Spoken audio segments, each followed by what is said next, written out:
that's there, or the other way. And that's why you see the difference. It's a very simple experiment. And the idea is, make it small, and then it will be better. What you also can do is say, okay, make a slow, old-fashioned slow transition. This is a slow one.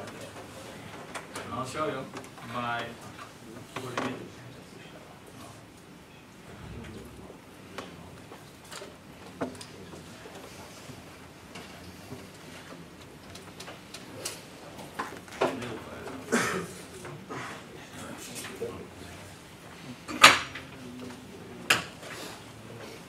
Wire here somewhere. That's bigger. Okay, so I have it. Okay, this is a slow, old-fashioned 1 microsecond transition, and then there's no problem. See? If you make it fast, you get these funny spikes. Well, that's actually what happens in electronics. Slow electronics, nice, works according to the textbooks, no problem. If you make it faster, you have to be careful with your wires, because due to the fast change, this transition time in the Faraday law in the denominator, if you make it short, you get a big number for the voltage that's induced, and that's this. So if you have a choice, take the slowest possible logic. Okay, that's what this means. Another thing you can do is use a good cable.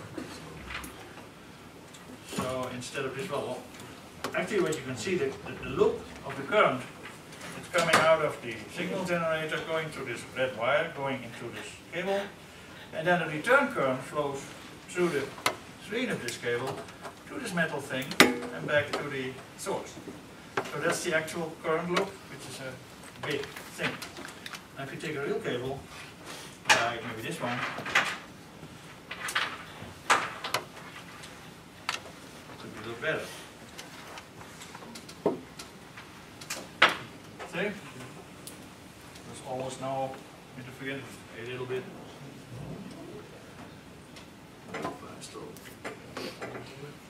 See?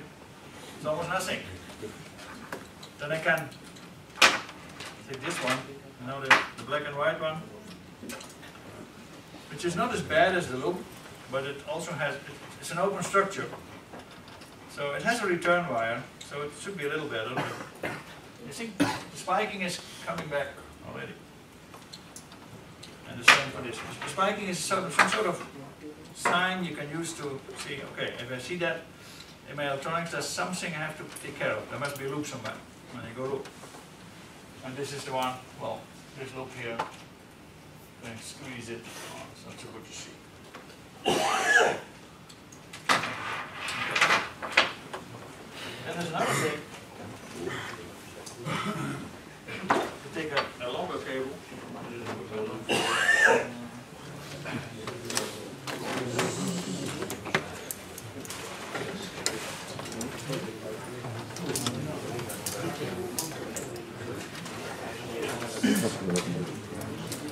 A long coax cable, one good cable.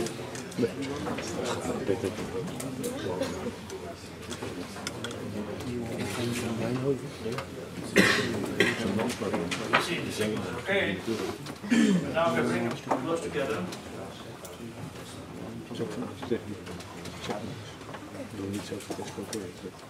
You see this delay. It takes some time to get from one side to the other. It's a time delay. So it takes time for the transition to go from one end to the other end. And here, this is 3 meters. Then here's another meter, so there's 5 meters of cable between channel A and channel B of the oscilloscope. Channel 1 and channel 2. So 5 meters of cable gives you this delay. And you can see what you can do. It's there. That's the high frequency stuff.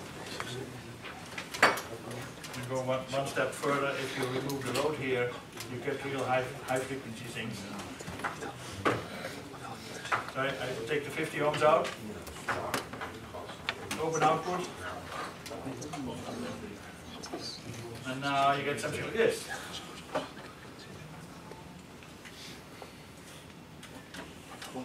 Channel B, channel 2, channel 1, channel 2. And this they call reflections. This is channel 1. this is the cable, pi meter cable, 50 ohm cable. So for the generator on the scope, you measure this to this 1.5 volt. Then it gets at B and says, hey, oh look, there's some energy going over the 50 ohm. This voltage over the 50 ohm is an energy flow going from the source to the load. It gets there and says, hey, there's no load. So now the energy is cannot dissipate there, so it will go back. And what happens is that the voltage doubles. So you get a double voltage and it goes back towards the source. And then after another long delay, it gets there and it goes to the high. And since the source is about 50 ohms, there's no more reflection. Had the source also be something else than 50 ohms, then you would see more reflections. And it really gets nasty. But this does happen in real electronics. So if I put here a different impedance, it gets lower, but you see that it's not only this, but it keeps on going until it dissipates. Usually it dissipates because it's a passive system. But you have to be careful with that. So if you have very fast signals, you have to be careful with your impedances also. The line, you have transmission lines, and then you get a reflection. That kind of makes it more difficult. It's not really a topic of this speech, but it's there.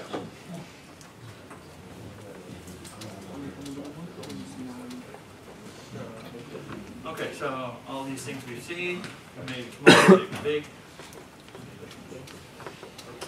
Slow transition, keep seeing. Okay, now we get to the next topic, coupling of circuits, and in this case loops, so magnetic field coupling. One loop with a current in it forms a sort of coil, and the self-induction of the coil is defined as the amount of field, the amount of flux inside the coil divided by the current that's producing. Very simple. That's in Henry's. And this flux you could measure. Comes the second loop, which is the same size, the same thickness, everything the same, identical, but it's a separate one. And now we see an induced voltage here. And that's the Faraday law, which tells you that this changing flux here, if it's an alternating current, of course, changing flux in loop 2 will create a voltage there. And then we can define a so-called neutral induction between the two loops as the flux in loop 2 divided by the current in loop 1. See, the dimension is the same, both is in Henry's, but this is the flux in the second loop, in the sensitive loop. And this is the active loop. Okay. The model is the transformer.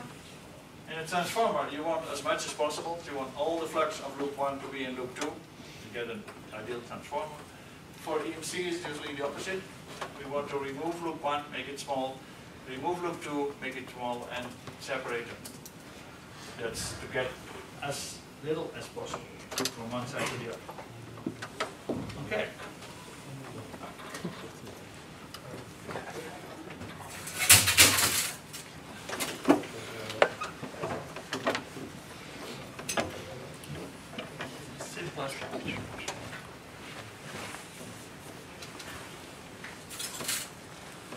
I'm not getting stainless.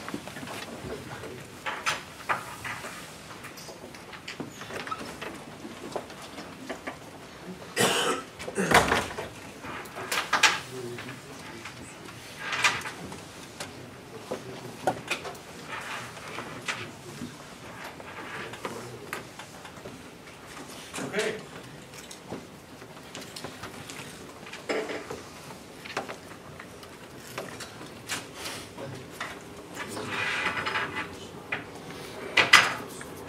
Two wires. The red one is the active wire, the black one is the passive wire. You see, it didn't quite connect it as it's, well, no. On the screen it's a little different. But let's make it the same, otherwise there's complaints later that I cheated.